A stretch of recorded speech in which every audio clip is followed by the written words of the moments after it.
Donc, je vais faire une petite vidéo sur les gauchers, voilà. Bon, je suis moi-même gaucher et aujourd'hui dans notre société, il y a beaucoup de gauchers qui ont du mal à s'exprimer parce que c'est malheureusement toujours perçu comme une faiblesse, un handicap. Alors que paradoxalement, on voit beaucoup de grandes personnes, je dirais, dans notre société perçues comme un peu des extraterrestres. On va dire les sportifs, par exemple.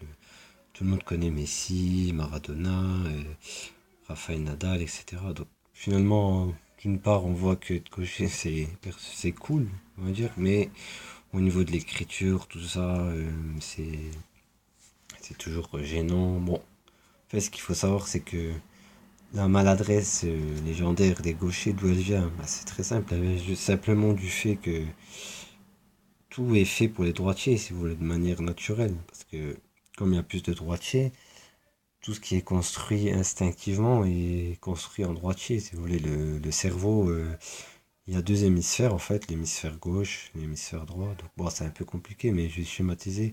En gros, l'hémisphère gauche contrôle la partie droite du cerveau et l'hémisphère droit, la partie gauche, t'as compris? Donc, en fait, c'est un peu.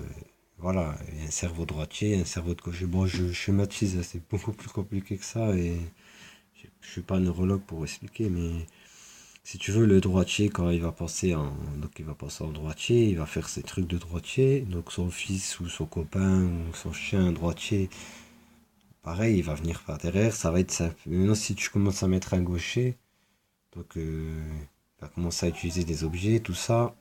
Bon, pour lui, si tu veux, c'est à l'envers, donc il doit en quelque sorte traduire le truc.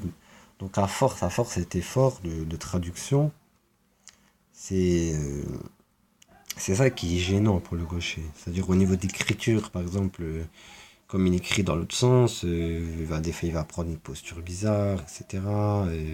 Les outils pareils, ce qui doit se tordre. Genre les couteaux, par exemple, les dents, des fois elles sont à côté, donc s'il coupe de la main gauche, c'est compliqué. Donc à partir de là, on a deux types de gauchers. Donc il y a des gauchers qui s'adaptent, on va dire.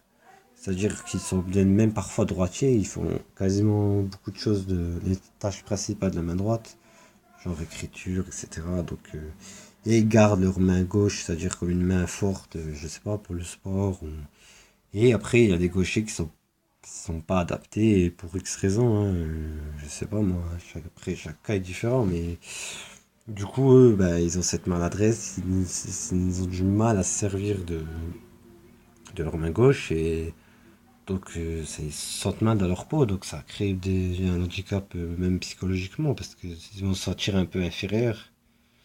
Donc c'est important de ces gens-là déjà de les identifier, donc de les prendre en charge et de leur expliquer que au contraire être gaucher c'est, enfin, si on prend le problème à l'envers, en fait faut que les gauchers considèrent les droitiers comme des gauchers et qu'eux seraient droitiers, c'est-à-dire droitiers dans le sens normal, quoi.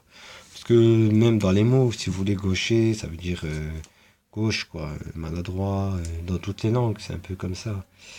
Je crois que ça vient du latin sinistra, qui veut dire malheur ou quelque chose de ce genre-là, il me semble.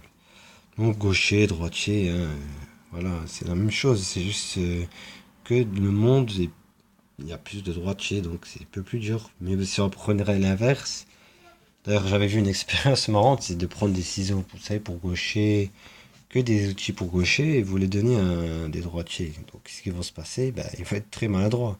Alors que le gaucher, lui, au moins, il a un peu l'habitude avec ces, ces outils-là. Donc, il est plus habile. Et même mentalement, si vous voulez, au niveau, comme j'expliquais, au niveau du cerveau, lui, le gaucher, il est un peu plus équilibré, quoi. Il penche moins vers. Il a l'habitude d'être dans les deux modes. Donc, il a une compréhension qui est souvent plus intéressante, plus connectée. Donc, c'est pour ça qu'on dit que ça aussi, c'est peu une légende que les gauchers sont plus intelligents. Non, ils sont pas plus intelligents. Personne n'est en fait plus intelligent. On a tous le même cerveau, mais en fait, si tu veux, on l'utilise différemment, quoi. Après, il y en a qui, voilà, c'est comme un ordinateur. Tu peux télécharger des logiciels. T'as des logiciels de base. Après, tu peux ajouter des choses. Tu peux l'upgrader, on va dire. Mais de base, on est tous pareils. Donc, faut arrêter. Après, dans les cultures aussi, voilà, c'est mal vu